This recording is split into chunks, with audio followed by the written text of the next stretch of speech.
First of all, I've never used anything else but the terracotta because it's a low fire clay, which means that I can use the glazes I use in a painterly way.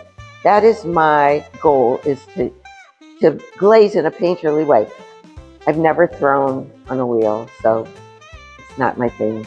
And coil is, it's all open. A lot of people sculpt with a block of clay or a big mass of clay, and then they have to cut out the interior. I don't build that way. I build openly. Years ago, when I was on a vacation in Michigan, I was in a gallery and I saw a vessel for the first time with women around it, like they were dancing, almost like folk dancing, with an arm here and a leg here. And I thought, I got to try to do this. It was so I came back to Craft Alliance after the summer, and I told 𝘁𝗵𝗶𝗀, I said, I saw this thing I want to do. He said, did you take a picture of it? And I said, the picture is in my head. It was so primitive. I never threw it away. It's the ugliest thing I ever made.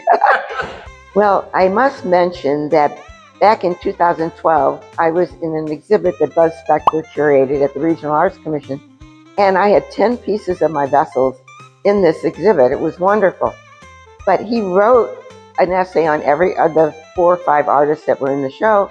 One of the things he mentioned was the interiors were vacant. And he made me think about what I could do, except for one that I had.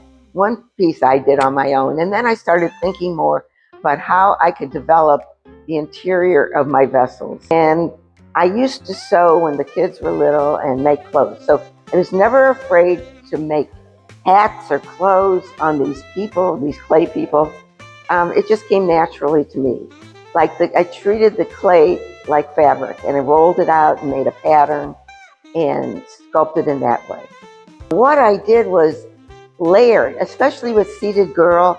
Half of her face is a mask, and so I have a thin layer of clay that I made a mask out of, and that goes true with all of these pieces. I've layered them a little bit to have some dimension to them in low relief, so the face gets somewhat distorted, as well as placing the eyes in different parts. And glazing, I've always glazed in a painterly way. So I'm used to mixing glazes just like painters mix their palette.